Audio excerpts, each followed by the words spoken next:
Prier plus de 5 fois par jour ne remplacera pas la communication de ton entreprise. Bienvenue dans cet épisode des 10 chroniques entrepreneuriales. Avec moi, nous parlons de l'entrepreneuriat et des relations socio-professionnelles. Qui je suis, pourquoi je fais cette vidéo, attends jusqu'à la fin et tu comprendras. Il existe 3 choses extrêmement importantes dans l'entrepreneuriat sans lesquelles tu ne pourras pas démarrer et aussi être exponentiel dans ce que tu fais. Ces 3 choses, c'est le marketing, la vente et la pré-vente. Il est extrêmement important que tu puisses passer par ces 3 circuits afin de pouvoir commencer ton business, ensuite d'accroître énormément. Ces 3 choses sont reliées par un seul facteur qui est la communication. La communication est ce qui permet à ton entreprise de donner la visibilité, de donner la vente et aussi de servir les clients après-vente. Pour cela, j'ai préparé 5 bonnes stratégies par lesquelles tu devrais passer pour pouvoir être au mieux de ta forme. Allons-y. La première stratégie consiste à pouvoir vendre ton produit avant la sortie officielle de ton produit. Il est inadmissible de comprendre que certains entrepreneurs attendent la sortie de leur produit avant de pouvoir communiquer là-dessus. Avant la sortie de ton produit, commence par communiquer là-dessus. Comme j'ai l'habitude de le dire, il n'est pas évident que les prospects ou les clients t'attendent, gardent leur argent pour la sortie de ton produit ou de ton service pour pouvoir l'acheter. Je te donne un exemple. Les artistes le font autant, de même les cinéastes. Avant la sortie de leur produit, de leur produit musical ou de leur produit cinématographique, ils communiquent là-dessus. Fais de même. Si par exemple tu veux offrir des jeux, commence par communiquer là-dessus avant la sortie de ton jeu. Commence par t'imprégner du marché et tu verras. Certainement de ce fait, tu pourras avoir des retours, des commentaires, bien d'autres choses qui te permettront de pouvoir améliorer pas à pas ton produit et de le finaliser et de le sortir dans de bonnes conditions.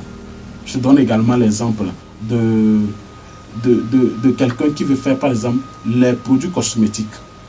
Tu peux passer par un infographiste ou un infographe qui va te faire des images numériques. N'imprime pas des images numériques par lesquelles tu commences par communiquer. N'oublie pas, les gens n'achètent pas le contenu de ton produit. Ils achètent la présentation d'abord de ton produit afin de pouvoir découvrir le contenu de ton produit. Alors, communique avant la sortie de ton produit ou de ton service. Mais surtout, sois-en sûr que ton service ou ton produit sera disponible très bientôt, parce qu'il est aberrant de pouvoir communiquer sur un produit et qu'on attende 2 ans, 3 ans, 6 mois ou bien plus longtemps. Fais de manière à ce que sois certain que ton produit sort bientôt et commence par communiquer avant la sortie de ton produit. Deuxième stratégie, maintenant nous en sommes à la sortie de ton produit. Ton produit est disponible sur le marché. Comment est-ce que tu dois communiquer? Ne communique pas comme un mitrailleur, communique comme un sniper. Tu ne peux pas viser tout le monde. Tu ne peux pas te permettre de viser n'importe qui sur le marché. Apprends à savoir qui est-ce que tu vises, qui est intéressé par ton produit. Ton produit s'adresse spécifiquement à qui? Je te prends toujours l'exemple dans le cosmétique. Lorsque tu fais sortir ton produit, tu ne peux pas te permettre de le vendre à n'importe qui pour se toucher avec. Je prends le cas par exemple du savon. Tu ne peux pas te permettre de le vendre à n'importe qui peut se toucher avec. Essaie de voir quels sont les problèmes que ton produit résout ou quelles sont les solutions que ton produit apporte au problème. C'est de cette seule manière que tu pourras viser une population cible ou une niche pour pouvoir mieux vendre. Un sniper vise une seule personne et tire et a plus de probabilité de pouvoir atteindre sa cible. Ne vise pas tout le monde. Vise une quantité ou une cible donnée et tu pourras ainsi être plus performant dans ton marketing et forcément découler avec de bonnes ventes. Stratégie numéro 3. Il faut que tu engages des vendeurs. À toi seul, tu ne pourras pas vendre ou toucher beaucoup de personnes. Il te faut des vendeurs sur le marché, des vendeurs sur le net, des vendeurs dans la vie réelle, peu importe, afin de pouvoir toucher un bon nombre de monde. Oui, je sais, tu me diras certainement que tu manques de moyens pour pouvoir engager des vendeurs et pouvoir les rémunérer. Mais pour ça, je vais te proposer trois astuces par lesquelles tu peux passer sans moyens et pouvoir impacter un grand nombre de personnes. La première chose ou la première astuce, c'est ce que j'appelle les dérivés de ton entreprise. Pour mieux t'expliquer, je vais prendre un exemple palpable. Vois-tu, lorsque tu es par exemple mécanicien et que tu n'as pas assez de clientèle ou tu veux avoir assez de clientèle, va voir les dérivés de ton entreprise, un exemple comme un vendeur de moto. Un vendeur de moto à qui tu dis, moi je suis mécanicien, j'offre tel service, tel service. Voilà, lorsque tu as des clients à ton niveau, on peut faire un partenariat pour que tu puisses les rediriger vers moi. De même, tu peux aller voir les vendeurs de pièces détachées pour faire un partenariat, une entente de base, être leur mécanicien. Le vendeur de moto pourra entre-temps aussi passer chez toi pour faire arranger ses motos. Et certainement, à chaque fois que ses clients passeront, il va les rediriger vers toi. Si tu n'as pas compris, j'ai encore un deuxième exemple pour toi. Lorsqu'on prend par exemple quelqu'un qui a un service de pressing, tu prends soin des vêtements des clients. Qu'est-ce que tu fais? Va voir des couturiers. Les couturiers sont ceux qui sont en contact de ceux qui aiment s'habiller beaucoup plus. Va le voir, dire que je fais tel service, je propose tel service. Et avec eux, à travers eux, maintenant tu peux gagner un certain nombre de clientèle. Sinon, tu peux aussi aller voir des stylistes, des modélistes et même des propriétaires de prêt-à-porter et autres. De cette manière, ils deviennent d'une manière indirecte tes vendeurs ou sinon tes commerciaux. Troisième stratégie ou troisième astuce par rapport aux vendeurs, tu peux trouver des influenceurs sur le net ou des influenceurs dans la vie réelle qui peuvent parler de ton produit en contrepartie d'une certaine rémunération, mais qui n'est pas forcément fiduciaire, qui n'est pas forcément de l'argent, avec lesquels tu peux t'entendre sur un partenariat. Lorsque vous parlez de mon produit ou de mon service, je vous fais tant, je vous fais ceci. Là aussi, quelquefois, j'avoue, ça demande peut-être un certain nombre de moyens ou un certain nombre de carrures. C'est pour ça que je te propose la troisième astuce qui est de t'adresser à ceux-là qui font la communication événementielle, par exemple. À toutes les fois où il y a une communication événementielle dans ta localité, tu peux te permettre de pouvoir aller voir et parler de tes produits et services. Et à ces personnes, tu peux aussi faire un partenariat et les accompagner d'une certaine manière à travers tes produits ou tes services. Voilà comment il faut que tu fasses pour pouvoir attirer des vendeurs et être exponentiel, beaucoup plus visible sur le marché.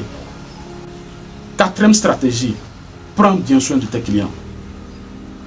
Fais de manière à ce que tes clients se sentent bien lorsqu'ils viennent chez toi.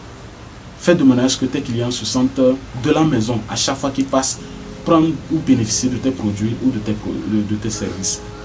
J'aime dire que à chaque achat ou à chaque vente que tu opères avec tes clients, tu ouvres deux fenêtres. La première fenêtre est celle où tu permets le client de pouvoir revenir. La seconde fenêtre est celle où tu empêches le client de pouvoir revenir. Tu as la capacité ou la décision à ton niveau de pouvoir permettre le retour ou le non-retour de ton client. Et qu'est-ce que tu fais? Je te propose trois astuces.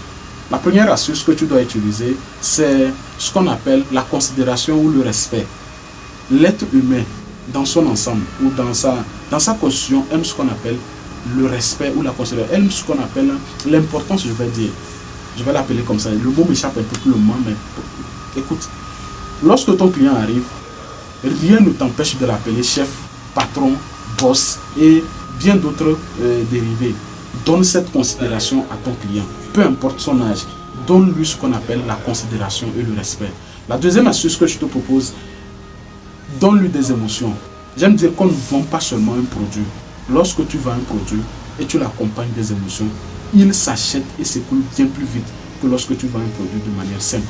La troisième astuce qui est de bien prendre soin de ton client à travers un certain nombre d'éléments qui est plus émotionnel, c'est-à-dire prends des informations sur ton client, demande-lui comment va sa famille, demande-lui comment vont ses activités, essaie de prendre des informations régulièrement sur ton client de manière à ce qu'il puisse se sentir de la maison, de manière à ce qu'il puisse se sentir rattaché à ton produit ou à ton service que tu offres. Cinquième stratégie, celle-ci va te plaire, c'est de proposer des produits complémentaires et non supplémentaires. Je t'explique. Lorsque tu inventes ou bien tu crées ton produit ou ton service, il y a forcément des imperfections à un niveau donné. Mais tu ne peux pas attendre de tout résoudre.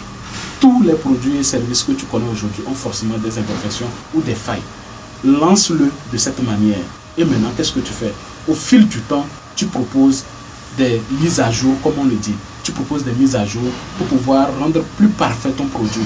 Et à chaque fois que tu proposeras une mise à jour, tu es en train de proposer un produit complémentaire qui vient résoudre le problème, mais aussi qui amène le client à voir la progression de ton entreprise ou de ta structure. Je t'explique. Lorsque tu es fabricant de portables, par exemple, et que tes clients se plaignent souvent du fait que le derrière de ton portable est trop glissant ou est sensible aux égratignures, qu'est-ce que tu fais? Tu travailles là-dessus, mais en tout temps proposant, en tout temps vendant ton portable jusqu'alors, jusqu'à ce que tu trouves une solution qui est, par exemple, de pouvoir faire des pochettes. Ça, c'est un produit complémentaire à ton produit initial et tu le mets. Certainement, les coûts vont augmenter ou ça dépendra de ta stratégie de vente ou de communication. Alors, à chaque fois qu'il y a plus de produits complémentaires à ton produit, cela fait que ça demande beaucoup plus de choses. Je te donne l'exemple de Apple. Apple fait d'une certaine manière que ces produits complémentaires ne sont dérivés de nulle part que de sa propre société. Lorsque tu as un produit Apple ou iPhone, comme on le dit souvent, il te faut des adaptateurs par rapport à des petits accessoires et tu ne peux les trouver ailleurs que chez eux. Et c'est de cette manière, le client voit ta performance est satisfait parce qu'il se rend compte que tu travailles sur la performance de ton produit. Voilà ce que je te propose de pouvoir faire. Produis régulièrement ou sinon corrige régulièrement les imperfections de ton entreprise, de ton produit, de ton service et apporte des produits complémentaires.